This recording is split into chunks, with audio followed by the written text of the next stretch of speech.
네, 오늘은 대체 신학 대 회복 신학 어느 것이 더 성경적인가 라고 하는 주제를 가지고 여러분과 함께 말씀을 나누려고 합니다. 성경 말씀은 구약과 신약을 한 곳이 보이는데요. 예레미야서 31장 31절에서 33절까지 말씀입니다. 여호와의 말씀이니라. 보라, 날이 이르리니 내가 이스라엘 집과 유다의 집에 새 언약을 맺으리라. 31장 31절에 보면은 이스라엘 집과 유다의 집과 새 언약을 맺겠다 했습니다. 이 언약은 내가 그들의 조상의 손을 잡고 애굽 땅에서 인도하여 내던 날에 맺은 것과 같지 아니할 것은 내가 그들의 남편이 되었어도 그들이 내 언약을 깨뜨렸습니다. 여호와의 말씀이니라. 이스라엘이 애굽에서 나와서 시내산에서 모세를 통해서 주신 하나님의 언약을 깨뜨렸죠. 그러나 깨뜨렸다고 해서 하나님께서 이스라엘을 버리셨느냐? 이스라엘을 버리고 이방인과 새 언약을 맺었냐? 그렇지 않습니다. 이스라엘이 언약을 깨뜨렸지만 여기 이스라엘 집과 유다의 집과 새 언약을 맺는다, 그렇게 말하고 있죠. 그러나 그날 후에 내가 이스라엘 집과 맺을 언약은 이러하니 곧 내가 나의 법을 그들의 속에 두며 그들의 마음에 기록하여 나는 그들의 하나님이 되고 그들은 내 백성이 될 것이라. 그래서 이제 새 언약은 더 이상 돌에 새기는 것이 아니라 마음에 새긴다, 이렇게 말하고 있습니다. 그래서 사도 바울은 이것을 마음으로 할례를 받아 하나님의 말씀을 지킨다, 이렇게 해석하고 있습니다. 로마서 11장 1절과 11절, 12절, 13절, 14절을 보겠습니다. 그러므로 내가 말하노니 하나님이 자기 백성을 버리셨느냐? 그럴 수 없느니라. 나도 이스라엘이니요 아브라함의 씨에서 난 자여 베냐민 지파라. 유대인들이 예수님을 십자가에 못 박으라고 충동질하고 로마의 총독 빌라도가 십자가형을 하게 했습니다. 유대인들이 배신한 거 맞습니다. 그렇다고 하나님도 이스라엘을 버리셨느냐? 그렇지 않다고 말하고 있습니다. 만약에 하나님이 이스라엘을 버리셨다면은 부활 이후에 사도가 된 바울은 어떻게 설명을 하겠습니까? 부활하신 이후에 하나님께서 사도로 부르셨는데 이스라엘을 버리지 않았다는 증거로 사도 바울이 스스로를 말하고 있다. 11절 그러므로 내가 말하노니 그들이 넘어지기까지 실족하였느냐? 그럴 수 없느니라. 넘어지긴 했으나 하나님께서 그들을 버리진 않으셨다. 왜냐하면 그들의 넘어짐으로 구원이 이방에 이르러 이스라엘로 시기나게 합니다. 이스라엘이 넘어졌습니다. 이스라엘이 예수와를 메시아로 받아들이기를 거부했습니다. 그러므로 말미암아 이방인이 새 언약의 백성이 되게 되었다는 것입니다. 그러므로 해서 이스라엘이 시기나게 하려 합니다. 시기를 내게 해서 이스라엘을 다시 하나님께로 돌아오게 하겠다. 이것이 바로 신명기에 나와 있는 말씀입니다. 이스라엘 백성이 우상을 숭배함으로 하나님을 시기나게 했습니다. 그래서 하나님께서는 언약의 백성이 아닌 이방인들로 말미암아 하나님의 언약의 백성을 만들어서 하나님의 축복을 받게 함으로써 언약의 백성은 이스라엘을 시기나게 하시겠다. 그들이 넘어짐이 세상의 풍성함이 되며 그들의 실패가 이방인의 풍성함이 되거든 하물며 그들의 충만함이리요. 13절 내가 이방인인 너희에게 말하노라. 내가 이방인의 사도인 만큼 내 직분을 영광스럽게 여기노니 이는 혹 내 고륙을 아무쪼록 시기나게 하여 그들 중에서 얼마를 구원하려 함이라. 사도 바울이 이방인의 사도인 것 맞습니다. 이방인에게 복음 전한 것 맞습니다. 그래서 이방인의 충만한 수가 이르렀을 때에 하나님께서 다시 유대인을 구원하시겠다는 그 목표, 최종적인 목표는 남은 이스라엘의 구원이었던 것입니다. 그것이 로마서 11장, 9장, 10장, 11장을 통해서 나와 있는 하나님의 말씀입니다. 그러면 대체 신학이란 무엇인가? 대체 신학을 리플레이스먼트 디알라지라고 하는데, 대체 신학은 근본적으로 교회가 하나님의 계획에 따라 이스라엘을 대체했다라고 가르칩니다. 아까 말씀드렸듯이 이스라엘이 예수 그리스도를 그들의 메시아로 왕으로 섬기기를 거부했으므로 하나님께서 교회를 언약의 백성으로 대체했다라고 가르친다는 것입니다. 성경적이지 않다고 제가 말씀드렸습니다. 대체 신학을 옹호하는 사람들은 유대인은 더 이상 하나님의 택한 백성이 아니며 하나님은 이스라엘 민족을 위한 구체적인 미래 계획을 갖고 있지 않다라고 주장을 한다는 것입니다. 이것은 성경을 왜곡하고 부정하고 또는 영적인 소위 해석을 한다고 주장하는 것입니다. 창세기 12장 1절에서 3절, 여호와께서 아브라함에게 이르시되 너는 너의 고향과 친척 아버지 집을 떠나 내가 내게 보여줄 땅으로 가라. 가나안 땅이죠. 내가 너로 큰 민족을 이루고 내게 복을 주어 내 이름을 창대케 하리니 너는 복이 될지라. 그 다음에 이제 민족을 숫자를 크게 한다. 3번 3절, 너로 축복하는 자는 내가 복을 주고 너로 저주하는 자는 내가 저주하리니 땅의 모든 족속이 너로 말미암아 복을 얻을 것이라. 여기서 땅과 민족 그리고 축복에 대한 개념이 나오는데, 여기서 땅은 약속의 땅 가나안을 말하는 거고, 이스라엘 민족이 숫자가 많아질 것이다, 번성할 것이다, 그리고 이스라엘을 통해서 만민에게 복을 주기 원한다는 이 세 가지 언약인데, 이것을 영적인 것으로만 해석을 하는 것입니다. 이 대체 신학자들은 여기 현지적으로 땅에 관한 약속이고 후손에 관한 약속이고, 또 이스라엘을 축복하는 자는 축복하겠다, 이스라엘을 저주하는 자는 저주하겠다, 복의 근원이 되겠다, 그런 약속인데 이것은 이스라엘에게 주어진 것입니다. 교회에게 주어진 것이 아니죠. 물론 우리가 영적인 이스라엘로 이스라엘에 접붙임 받는다, 그런 해석을 할 수 있습니다. 그러나 하나님께서 이스라엘을 버리시고 교회를 택하셨다, 이것은 성경적인 해석이 아니다라고 하는 것입니다. 이 대체 신학은 2세기 이후에 일어났습니다. 그러니까 2세기 이후에 사도들, 그러니까 유대인 사도들이 다 죽고 속사도도 다 죽고, 이제 2세기 이후부터는 이방 교회가 교회의 리더십으로 등장하면서부터, 그리고 특별히 AD 70년에 예루살렘 성전이 멸망한 다음부터, 그리고 1350년인가요? 그때 바르코코바 반란이 완전히 로마에게 제압되고 더 이상 이제 유대인들이 예루살렘 성에는 1년에 하루 딱 대속제일, 그때만 그 예루살렘 성 안에 있는 그 서쪽 벽, 그러니까 통곡의 벽에 입장이 허락이 됐죠. 그 이후부터 생겨난 것입니다. 아, 이스라엘이 하나님이 멸망시킨 거 아닌가? 하지만 하나님께서 이스라엘을 영원히 버리시지 아니하셨다. 네, 그래서 대체 신학자들의 주장을 요약하면 이스라엘이 예수님을 메시아로 받아들이지 않고 십자가에 죽이라고 했기 때문에 하나님이 이스라엘 버리셨고 이방 교회를 대체하셨다. 흔히 우리가 말하는 유대인이 예수님을 죽였다, 이 말도 50%만 맞는 겁니다. 십자가형에 해당된다고 거짓으로 고소한 건 맞습니다. 그러나 예수님의 십자가형을 확정한 것은 로마의 총독인 빌라도고, 예수님을 십자가에 못 박은 건 로마의 군병들입니다. 그러니까 유대인과 이방인이 합작품이다 라고 말하는 것이 더 정확한 표현입니다.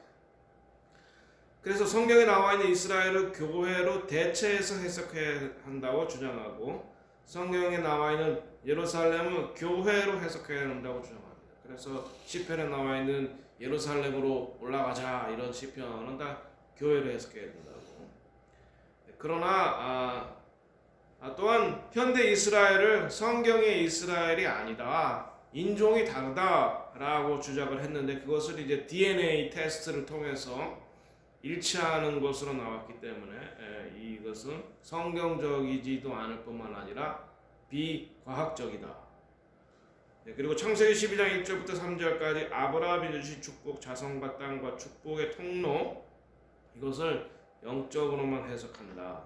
그렇다면 현대 1948년 이후의 이스라엘의 회복, 예루살렘의 회복, 이 땅에 관한 약속에 대해서 우리가 잘 이해할 수 없고 마지막 때를 우리가 바로 이해할 수 없다. 결국 이와 같은 대치 신학이 유대인의 대학살, 홀로코스트, 이로 600만이 죽인 바로 그 유대인 대학살을 낳았다라고 하는 것입니다. 그러면 성경에 말하는 이스라엘 회복 신학이란 뭐냐? 마지막 때에 혈통적 이스라엘이 회복이 되고 유대인뿐만 아니라 혈통적 이스라엘, 흩어진 12지파, 저희들이 사는 지역이 모라비안 폭포, 모라비안 폴스, 노스캐롤라이나인데 여기가 원래 원주민들은 미국의 체로키 인디안들이죠. 근데 그들이 이사갈 지파죠. 이사갈 지파는 they understand time and season, 때와 시기를 이해하고 하나님의 뜻을 이루는 그런 지파인 것입니다. 자, 그래서 이러한 흐름의 일환으로 한국의 신학자들과 미국의 유대인 선교단체인 초준 피플 미니스트리와 함께 이스라엘 신학 포럼을 했습니다. 2014년부터 올해는 필라델피아에서 있었습니다. 일주일 전에 미치 글래서 그리고 김진섭 교수 등이 강사로 나와서 수고하셨습니다. 성경이 말하는 예루살렘의 회복이란 무엇이냐? 문자적 의미의 회복, 그러니까 땅의 회복, 그리고 자손의 회복, 그리고 축복의 통로의 회복, 그것을 이해해야 된다는 것입니다. 이스라엘 민족이 그 땅으로 돌아오게 되는 종말론적 귀환과 관련해 일반적으로 말하는 회복. 그래서 바른 성경적인 이해는 대체 신학이 아니라 이스라엘 회복 신학이다. 회복 신학이라고 해야 된다. 이 회복 신학은 히브리적 성경 해석을 하고 있습니다. 하나님께서 유대인을 통해서 성경을 주셨기 때문에 히브리적인 언어, 문화, 역사 이런 것을 무시하고는 영적으로 해석한다거나 그렇게 해서는 성경을 바르게 해석할 수 없다. 2세기부터 수세기에 걸쳐 이방인이 중심되는 해석이 기독교 내에 지배적이었지만 유대인 중심, 히브리 중심의 해석은 이방인들이 신약 내에 구약에 대한 인용 부분을 올바로 이해하기 위한 해답이 된다. 그러니까 구약을 바로 이해하고 히브리적 관점으로 성경을 이해해야지만 신약도 바로 이해할 수 있다는 것입니다. 이스라엘 중심의 해석이 구약 구절 원문의 문자적 의미를 전혀 무효화하지 않고 적용할 수 있으며 이러한 시각이 성경을 이해하고 해석하는 데 중요한 역할을 한다. 칼빈주의에 따른 대체 신학의 근거로 이 대체 신학이 이방 교회 정설로 이루어진 까닭은 무엇인가 하면은 오늘날 기독교의 주류를 형성하는 대체 신학은 2세기 이방인들이 리더십을 가진 후 생기게 되었다 그랬죠. 그리고 어거스틴의 신학이 아마 이 대체 신학을 형성하는 데 가장 중요한 역할을 했을 것입니다. 그리고 어거스틴파 수도승이었던 루터와 존 칼빈, 그리고 현대 와서는 바빙크, 게르하르드 보스 이런 사람들에 의해서 이 대체 신학이 더 스트롱하게 강화되었다. 그리고 이것이 이제 반유대주의를 만들었다 이렇게 말씀드렸습니다. 그러나 사도 바울은 어떻게 봤냐? 사도 바울은 그가 여전히 이스라엘임을 공포하였고 유대인을 전도하는 경우에도 결코 유대의 민족성과 국적 그리고 영토 그리고 유대인 전통을 포기하라고 강요하지 않았고 예수님을 이스라엘의 소망이다라고 한 것을 볼 수 있습니다. 사도행전 28장 20절. 네, 그래서 미치 글래서 박사는 메시아닉 유대인이죠. 예수를 믿는 유대인이죠. 초는 피플 미니스트리의 수장인데 바울은 세계 성도의 첫걸음을 모두를 위해 오신 유대인 구원자의 복음으로 유대 민족에게 나아가는 것이다.